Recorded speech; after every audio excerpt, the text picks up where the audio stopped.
வந்து நான் டைரக்டருக்கு பெரிய நன்றி சொல்லிக்கிறேன். ஏன்னா டைரக்டர் வந்து ஹார்ட் ஒர்க் கேள்விப்பட்டிருக்கேன். இவர் பேய் ஒர்க்கு இவர்.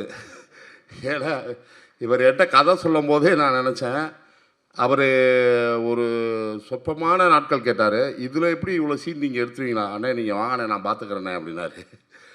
ஆனால் வந்து அப்படின்னா நாட்கள் கம்மியே தவிர, ஆனால் கால் ஷீட்டாக பார்த்தீங்கன்னா அதிகமாக இருக்கும். காலையில் ஆரம்பித்தாருன்னா நைட் 2 மணி வரைக்கும் தான் போகும். ஏன் அவர் பேய் அப்படின்னு சொல்கிறேன் அப்படின்னா, தூங்கவே மாட்டாப்புல.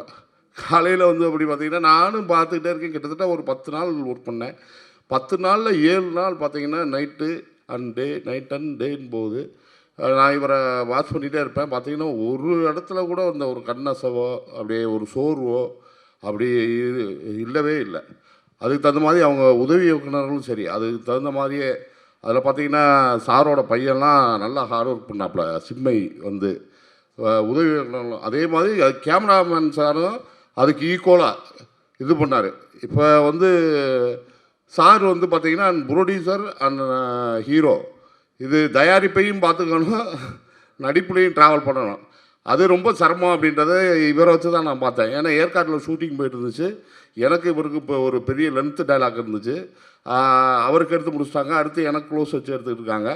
எடுத்து முடித்தோடனே நான் அந்த பெரிய டைலாக்கை நான் சொல்லி முடித்தோடனே சூப்பர் சார் அப்படின்னு கை தட்டினார். பரவாயில்ல சார், தேங்க்யூ சார். இல்லை சார், பின்னாடி ஒரு போலீஸ் வண்டி போயிட்டே இருந்துச்சு, அது ரிட்டன் வந்துருமா என்னன்னு பயந்துருந்தேன். அதை வச்சு தான் சூப்பர் சார் அப்படின்னேன்.